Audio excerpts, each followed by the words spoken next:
Olá pessoal, estamos iniciando o programa Alegria de Viver com muita satisfação por estarmos aqui reunidos. Mais um ano, mais um mês, tudo que se inicia e nós estaremos dando continuidade ao livro, aquele belo livro que você conhece, que se chama Boa Nova. Esse livro é de psicografia de Francisco Cândido Xavier e quem escreve através do Chico é o Espírito Humberto de Campos. Hoje estaremos iniciando um novo capítulo, uma nova história, que vai falar sobre Tomé. A história se chama O Testemunho de Tomé. Essa história já é conhecida, então fique conosco porque tem aí sutilezas que eu tenho certeza que você desconhece. Eu sou Solange Godoy junto com André Luiz Suíça. Como vai, André? Olá, Solange. Olá, queridas irmãs, queridos amigos. Com muita satisfação voltamos ao nosso programa em 2020, esperando que você possa também acompanhar nos anos anteriores os diversos livros que nós já fizemos aqui comentando.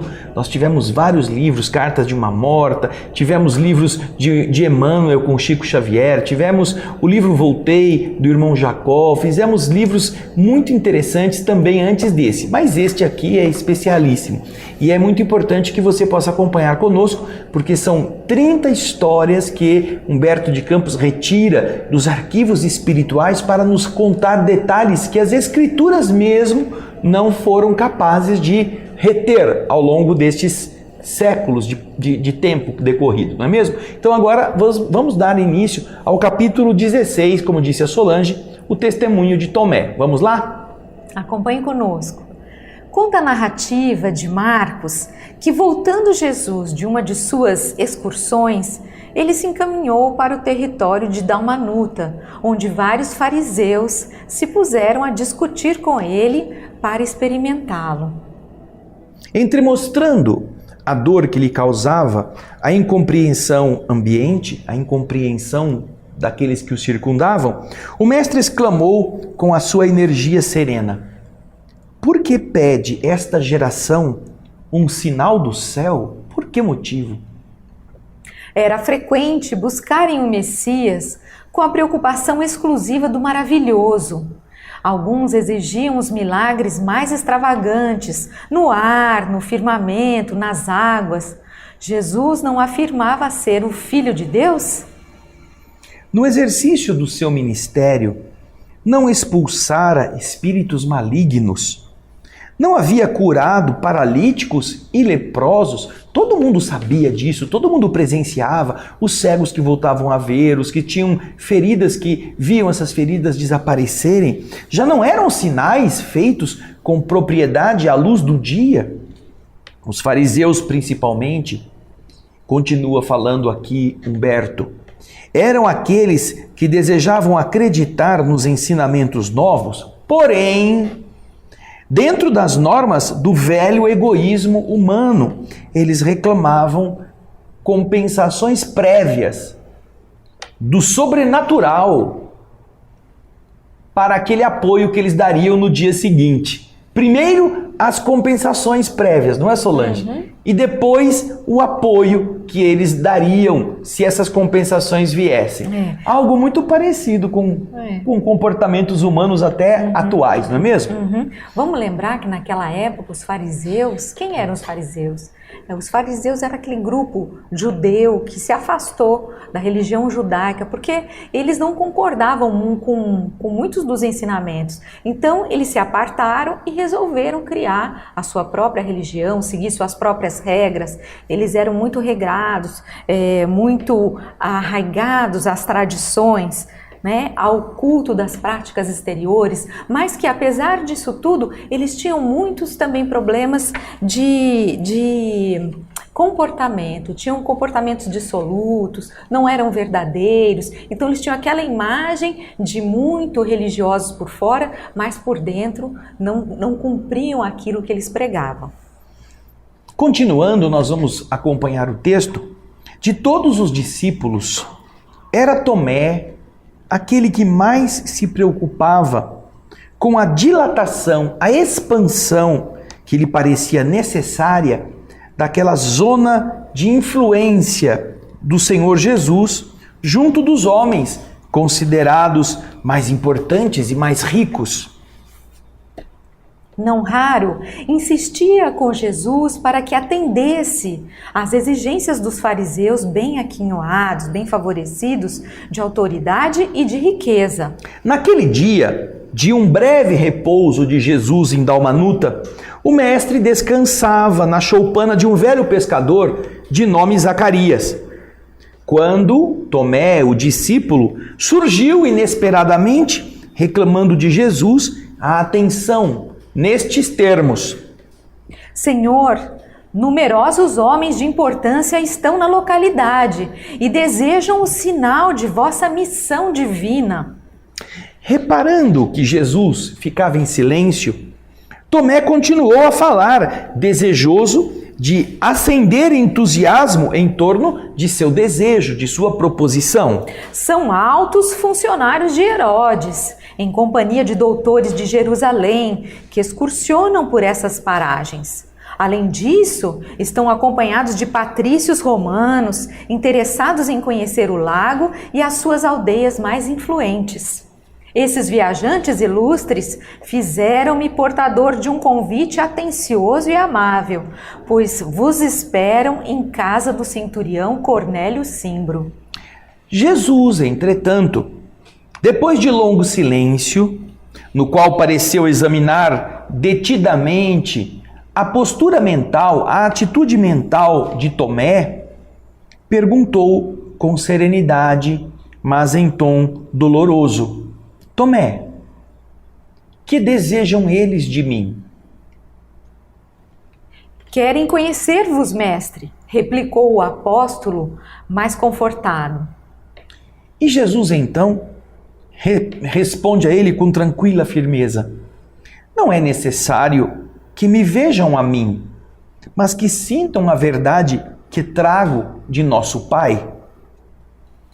Aí então Tomé, deixando transparecer o desgosto que essa resposta lhe causava, insistiu com Jesus dizendo: Mestre, mestre, atendei-os. Que será do evangelho do reino se nós mesmos, sem o apoio, e de nós mesmos sem o apoio dos influentes e prestigiosos? Acreditais, o Senhor acredita na vitória sem o amparo das energias que dominam o mundo? Mostre a eles, revele a eles o seu poder divino, pois, ao demais, eles apenas desejam conhecer-vos de perto. Com energia, o Senhor então respondeu a Tomé: Tomé, Deus não exige que os homens o conheçam, a não ser no santuário do perfeito conhecimento de si próprios. Eu venho de meu Pai e tenho de ensinar as suas verdades divinas, e as verdades do Pai que eu tenho que ensinar. Nunca reclamei de vocês, meus discípulos, que me homenageassem pessoalmente. Apenas tenho recomendado a todos que se amem reciprocamente ao longo da vida. E, desfazendo as ponderações descabidas do discípulo, Jesus continua dizendo: por acaso, você julga então que o evangelho do reino seja uma causa de homens perecíveis? Se assim fosse, as nossas verdades seriam tão mesquinhas como as edificações, as casas precárias do mundo, destinadas à renovação pela morte, nos eternos caminhos do tempo. Os patrícios romanos e os doutores de Jerusalém não terão que entregar a alma a Deus algum dia? Quem será, deste modo, o mais forte e poderoso? Deus, que é o Pai de sabedoria infinita, na eternidade da sua glória, ou um César romano, que terá de rolar do seu trono enfeitado de púrpura para o pó tenebroso da sepultura? Qual dos dois é mais importante? Tomé escutava Jesus surpreso e entristecido. Todavia, com o propósito de se justificar, acrescentou comovido: Mestre, compreendo as vossas observações divinas. No entanto, esses forasteiros desejavam apenas um sinal de Deus nos céus.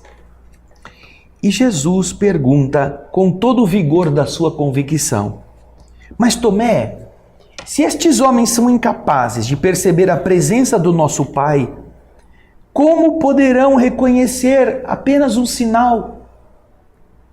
Os pais humanos sabem que sem o seu esforço ou sem a generosa cooperação de alguém que o substitua à frente da família, não seria possível o desenvolvimento dos seus filhos, naquilo que se refere à assistência material.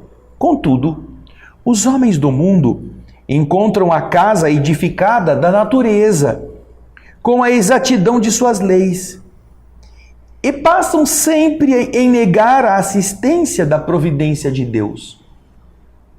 Vai, Tomé, diz a eles que o evangelho do reino não se destina àqueles que se encontram satisfeitos e confortados na terra. Destina-se justamente aos corações que aspiram a uma vida melhor. Ante a firmeza das elucidações, o apóstolo não mais insistiu. Ainda, porém, interrogou hesitante: Mestre, qual será então a nossa senha? Como provar às criaturas que o nosso esforço está com Deus? Essa é uma pergunta, nós vamos parar um pouquinho para comentar, que é uma preocupação de muita gente.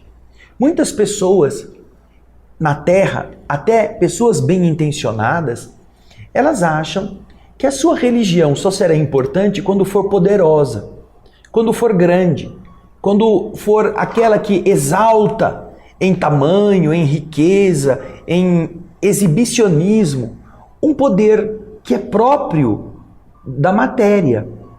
Então são templos suntuosos, são lugares riquíssimos, são comportamentos de luxo. Como se isto fosse a demonstração do poder divino. Que Deus outra coisa não está esperando dos seus filhos que todo um exibicionismo principesco. E é aí que muitos se baseiam para dizer que a sua religião é melhor do que a do outro, porque ele entrou nessa religião e começou a prosperar. Isto aqui é a teoria da prosperidade. A prosperidade do dinheiro, a prosperidade do sucesso, a prosperidade do ganho, da importância. Tomé, na ingenuidade da sua falta de conhecimentos profundos, achava que o que Jesus precisava era se cercar de gente poderosa que fosse dar a ele aquele material necessário, Solange, para que este reino de Deus pudesse ganhar em amplitude. A visão dos discípulos de Jesus, dos apóstolos que Jesus coloca na terra para guiar ao longo de sua trajetória de 3 anos de messianato, é sempre uma visão de criar um reino. Nossa, aqui em Cafarnaum são tão poucas casas, diz André lá no começo, no capítulo 3º, capítulo 4º. Aí Simão diz, não, mas tem outras aldeias aqui perto, que tem bastante outras casas. Um rei, um reinado, um principado. Então, o que Tomé está dizendo? Preciso deste apoio material. E o que Jesus está dizendo é que, não, Tomé, nós não precisamos disso, nós temos o amparo divino, nós temos o apoio da divindade. E este apoio é suficiente. Então, Tomé agora quer saber, como então, Jesus, nós vamos mostrar que nós temos razão? Como que vamos ter o poder para exibir isso na cara dos outros? Como que a gente vai mostrar para os outros que Deus está do nosso lado, que isso que nós estamos dizendo faz parte da doutrina divina? Esse sucesso, essa grandeza. Sem esse sucesso, não, né?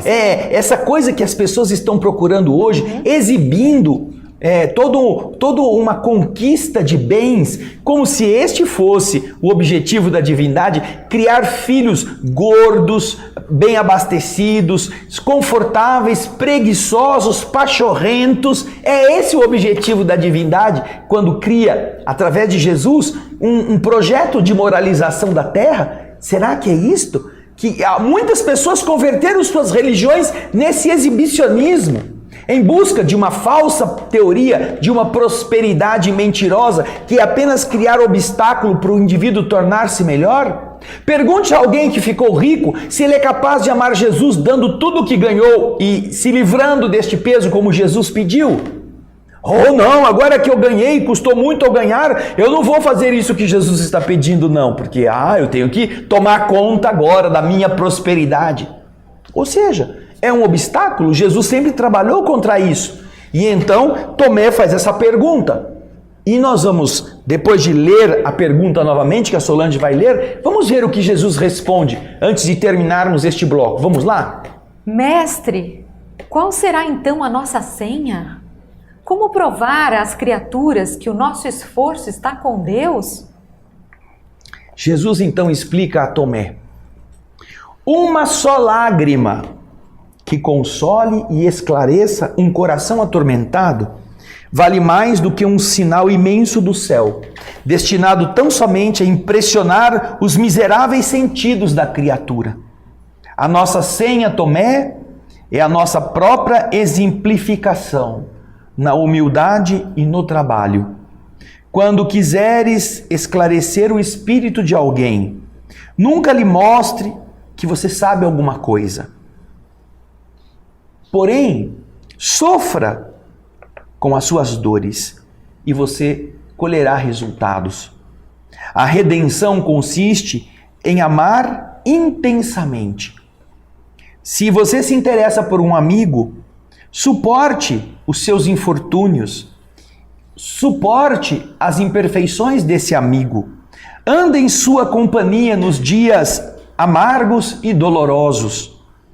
O nosso sinal é o do amor, que eleva e santifica, porque só ele, só o amor, tem a luz que atravessa os grandes abismos. Vai e não descreia, Tomé, porque não triunfaremos no mundo somente pelo que fizermos, mas também pelo que deixarmos de fazer no âmbito das falsas grandezas. Nossa, mas que aula, não é? Nós não triunfaremos só por aquilo que fizermos. Nós também triunfaremos por aquilo que não fizermos. Pelo tipo de companhia que nós não quisemos, pelo tipo de apoio que nós não aceitamos. E isto demonstrará também quem nós somos. E é tão difícil para muitos cristãos, para muitos espíritas, inclusive, entender este conselho de Jesus, porque é da natureza humana a vaidade, o querer ser grande, o querer ampliar, o querer ter amigos poderosos que abram portas. Mas quanto vai custar, na essência do evangelho pregado e vivido, quanto vai custar? Eu tenho casos pessoais em que algumas pessoas ofereciam bens em doação à nossa instituição, como senhas para que tivessem privilégios, bens materiais, imóveis, apartamentos. E eu dizia sempre para elas: não, olha, cuide desses apartamentos, porque você vai precisar deles, você vai ficar velho, você talvez precise vendê-los para você cuidar da sua saúde. Nós não queremos o seu apartamento.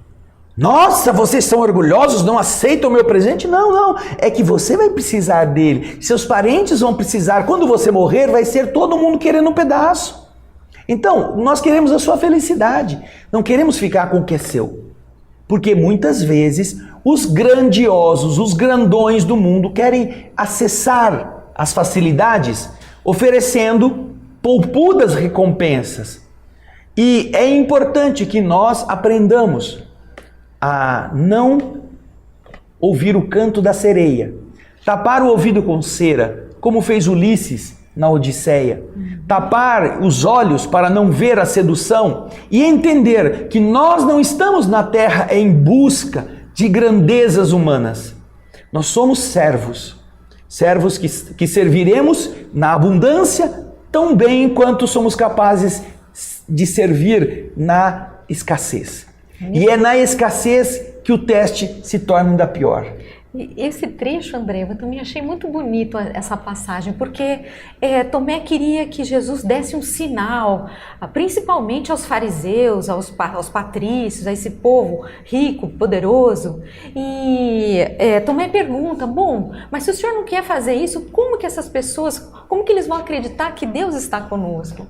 E essa resposta de Jesus é tão bonita. Jesus vem dizer que uma só lágrima que console e esclareça um coração atormentado vale mais do que um sinal imenso no céu. Ou seja, quando você conforta aquele coração atormentado, esse é o sinal, essa é a senha para que as pessoas acreditem, para que as pessoas tenham esperança no coração. E Jesus está informando a Tomé nessa passagem que você lembra tão bem, Solange, que o poder divino não é um fogo de artifício, não tem a finalidade superficial de impressionar com algum fenômeno miraculoso. Não, o poder do amor, ele é prático. Ele só tem valor quando ele se aplica àqueles que estão precisando. Não quando ele impressiona os sentidos, não quando ele faz as pessoas terem medo. Porque mesmo assim, as pessoas que veem as coisas, que sentem as coisas, como disse Jesus, muitas vezes descreem. Então, é importante que nós não saiamos procurando essas demonstrações de grandeza, não apenas nos espíritos, não apenas na mediunidade, não apenas nas casas espíritas, não apenas nas igrejas, nas diversas religiões. É importante, você que está me assistindo, que está nos vendo, é importante que você seja o sinal de Deus. É isso que Jesus diz a Tomé.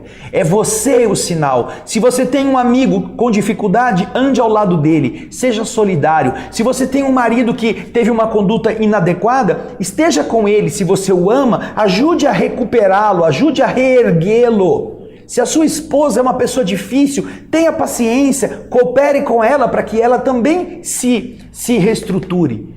Esse é o sinal. O sinal que você foi evangelizado antes de você querer evangelizar os outros com um estalar de dedos ou uma varinha de condão do Harry Potter, não é mesmo? E só para a gente fechar esse bloco, tem esse trecho que é muito bonito. Quando você quiser esclarecer o espírito de alguém, nunca mostre que sabe alguma coisa. Sofre com ele, sofre com essa pessoa as suas dores e você verá o resultado. Ou seja, não adianta a gente ficar falando ou demonstrando a culpa é sua. Sapiência ou demonstrando que você fez está isso. certo ou errado. Não, sofra com essa pessoa. Passe fome junto, come chuva junto, tome sol junto. E você vai ver o resultado. Você vai ver como essa pessoa vai te ouvir. Porque só o amor acaba modificando e construindo as pessoas. Então, encerramos o nosso bloco. Daqui a pouquinho nós estaremos de volta, faremos um breve intervalo. Até já!